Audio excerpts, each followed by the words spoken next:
obrigada para quem ficou aqui com a gente nessa mesa Cartão Vermelho. A gente tem recebido, após os espetáculos, algumas mulheres que trabalham de alguma forma com futebol. Lembrando que essa ação também é parte do projeto Catimba, realizado graças à 17ª edição do Prêmio Zé Renato para a cidade de São Paulo, através da Cooperativa Paulista de Teatro, com apoio institucional do Instituto Brasileiro de Teatro e da Funarte. Quem recebe a gente aqui nessas apresentações é o Museu do Futebol e, gentilmente, a Bessa topou conversar um pouquinho com a gente sobre a história do museu, sobre como o museu vê o lugar da mulher no futebol. Eles têm uma trajetória muito bonita de tratar desse assunto. O museu também está reformando e abre em breve, então a gente vai falar um pouquinho de todas essas coisas, mas para começar eu queria pedir para você se apresentar. Oi, gente, eu sou a Bessa, eu sou produtora do Museu do Futebol. Eu estou aqui há 1 ano e alguns meses, então é uma casa nova para mim também, então eu estou aprendendo muito aqui, né? Eu sou da área do teatro, mas penso muito a memória, e eu acho que é o que eu tenho mais aprendido no Museu do Futebol, é entender como que a memória do futebol vem sendo tratada aqui dentro do museu. E sendo uma pessoa do teatro, pra gente é muito legal a gente estar em um espaço que não é o edifício teatral, né, necessariamente. Acho que esse intercâmbio entre as linguagens é uma coisa muito rica e que sempre fomenta a discussão. As pessoas que vêm assistir vão na exposição, as pessoas que vão na exposição vêm assistir. Eu queria saber como é que é pra você e também aqui para o museu mesmo, essa coisa do intercâmbio de linguagens artísticas. Então, eu penso o museu como um corpo vivo e acredito que ele tem que ser assim. Então a gente sempre tenta trazer pessoas, palestras, mostras de livro, até HQ, porque é isso, é pensar a memória através de outros caminhos também, que não só a instituição, que não só o prédio. E nada melhor do que ter um texto falando sobre isso, de que tenham vários textos falando sobre isso e que essas outras vozes cheguem também na instituição. Que o futebol ele é feito principalmente pela várzea, pelas pessoas da periferia, pelas pessoas negras, pelas mulheres. Então é importante que essas vozes cheguem aqui também. Muito bacana. E vocês têm vários departamentos também, né? A gente está sempre aqui com o pessoal do Educativo acompanhando o nosso trabalho. Como é que entra esse processo de formação de público através do Educativo? Bom, o pessoal do Educativo tem jogos. Agora com a reforma, as salas vão ser pensadas coisas a partir de cada sala. Eles fazem um trabalho bem árduo de pesquisa. Uma amiga que estava aqui, a gente estava conversando ontem, inclusive, e ela falou, as pessoas esquecem que o educador é um pesquisador. Então a gente tem que lembrar que os educadores são pesquisadores e eles estão ali dando sangue todo dia, pesquisando, tem no museu, pesquisando, tem fora, indo em outras exposições para criar as suas mediações aqui dentro. Muito legal. E vocês recebem muitos grupos? É uma prática comum? A gente recebe muitos grupos, né, quando o museu está funcionando, de escolas, ONGs, que vier a gente vai. Ou seja, agendem grupos para virem visitar o Museu do Futebol. E eu queria que você contasse um pouquinho, você falou, né, o museu está fechado, ele está passando por uma reforma. O que você puder contar pra gente dos planos de reabertura, se já tem planos de reabertura, ou mesmo da exposição que está em cartaz por enquanto. Bom, a Futebol de Brinquedo fica só mais esse mês, ela vai até dia 28, se não me engano, dia 9 agora de junho. Aí encerra a Futebol de Brinquedo, a gente fica fechado por um período e a gente volta em julho. Essa é a previsão. O museu está passando por várias reformas, inclusive além da expográfica, né, que são os itens lá dentro, mas também disso, de aproximar o futebol trans, de aproximar o futebol feminino, de aproximar a várzea. A gente já está com a agenda desse ano e a próxima exposição temporária vai ser sobre a várzea, então é importante que esse texto esteja aqui. E acredito que é isso, são várias renovações, né? E se tratando de uma instituição, é sempre necessário fazer um trabalho para renovar as coisas que tem dentro de um museu, porque a história precisa começar a ser contada de novas perspectivas. E ter o futebol aqui dentro dá voz para mulheres que estão há muito tempo fazendo isso, foram proibidas de jogar e mesmo assim continuaram jogando e estão aí. É muito bonito você dizer que o museu é um organismo vivo, porque a gente sabe que a história ela é contada do ponto de vista do vencedor, geralmente, né? O Museu do Futebol poderia ser um museu do futebol oficial, mas isso só do futebol oficial, mas isso é uma coisa que seria de fato pouco interessante, ainda mais estando aqui, nesse lugar que é tão importante, no Pacaembu, na Praça Charles Miller. Então acho que é muito legal mesmo isso, e a equipe...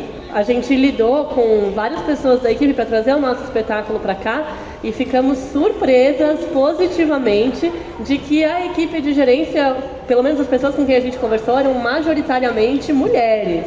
Sim. Majoritariamente o museu ele é hoje liderado por mulheres, são todas diretoras, tanto daqui quanto do Museu da Língua Portuguesa. Eu vou voltar na coisa do organismo vivo porque o museu é feito pelas pessoas, né? Então... a gente tem que pensar em como retratar essa história a partir do que a gente coleta das pessoas, né? Por exemplo, há um mês atrás a gente estava se reunindo para fortalecer a ideia de que a Copa Feminina fosse aqui no Brasil. Conseguimos, a Copa Feminina vai ser aqui. E nada mais justo pela história desse país e pelo futebol que a gente faz, porque o futebol brasileiro, ele é característico das nossas diásporas, dos nossos povos. E o futebol que se faz aqui não é o futebol que se faz em outro lugar, então a gente é conhecido por isso, né? Então a gente tem que valorizar e trazer cada vez mais essas diferenças para dentro do museu. E qual que é a sua relação pessoal com o futebol? Você tem uma aproximação com o futebol? Você é mais leona ou mais mosquito? Eu acho que a minha aproximação é de memória, assim, de torcer. E eu acho que é justamente esse calor que a gente tem que pensar quando vai criar uma instituição que preserva algo, porque é literalmente lidar com as histórias de cada um e coletar isso e tentar trazer pra cá e tentar produzir isso, né, que é o meu trabalho, que é tipo, compra aí, faz isso, que é ir em busca mesmo, assim. No último mês a gente passou coletando brinquedos de futebol, então é isso, é escutar, né? Escutar também o que ele tem a dizer. A gente tem o Memo Food, que inclusive é de pessoas 60 a mais, que são pesquisadores, jornalistas, pessoas que trabalharam muito pelo futebol, e hoje a gente tem um evento que eles se reúnem só, a gente fala que é os nerds do futebol, eles vêm, tipo, falar de boleiro, então assim, também escutar essas pessoas, o que elas têm a contribuir, né, com o que elas já trazem por conta do que elas já percorreram na sua vida, assim. É bonito pensar essa transversalidade, né, das gerações, quando a gente está criando memória e pensar que ela vem de todos os lados para poder ser organizada por vocês para essa exposição, ou para as várias exposições aqui, né? E das últimas exposições que o museu tratou, você estava me contando antes, ali quando a gente estava conversando, das exposições que falavam do lugar da mulher no futebol. Você pode contar de novo um pouquinho pra gente? A gente tem a CA, Mulheres do Futebol, e a gente teve alguns meses atrás a Rainha de Copas, que contou a história desde a proibição, né, fazendo um pequeno contexto, até o primeiro campeonato nos anos 80 e desde então. Então fez como se fosse um almanaque mesmo, né? A exposição começava no túnel e a gente ia atravessando até a última Copa Feminina. E o mais legal, acho que dessa exposição foi receber as pioneiras na casa, porque são mulheres que até hoje não receberam reconhecimento do seu trabalho, elas não ganham direitos autorais, elas não ganharam dinheiro com direitos autorais até hoje. E então foi muito importante escutar elas e entender a contribuição que elas deram, indo para a China, se autossustentando sozinhas, tipo, em um tempo muito remoto, se já é difícil ser mulher hoje, né? Transitar hoje sendo um corpo feminino, imagina muito tempo atrás indo para outro país e se autossustentando, né? Muito difícil, não dá nem para imaginar, né? A gente não consegue nem imaginar. O museu tem algum esquema de acervo que possa ser consultado pelo público de exposições passadas, para quem quiser saber mais dessas exposições? E se tiver, você pode contar para a gente como é esse acesso? Sim, tá tudo lá no nosso site, museudofutebol.com.br. A gente tem as exposições em 3D, então dá para visitar e também acessível para todos os públicos PCDs. Perfeito. Gente, alguém quer fazer alguma pergunta para a Bessa? Não, Ju? Acho que não. Não? A Bessa, você gostaria de falar mais alguma coisa? Obrigada por terem vindo. Maravilhosos. Isso anima muito mais os nossos sábados, porque às vezes fica tão chuvoso, ninguém. Ainda mais agora que a gente está em reforma, então a gente está meio carente de cadê o público? Então, obrigada por terem vindo e obrigada a vocês pelo espetáculo. A gente que agradece pela acolhida. Gente, a gente sempre fala isso, mas mais uma vez eu vou repetir: ocupem os espaços públicos, eles são nossos.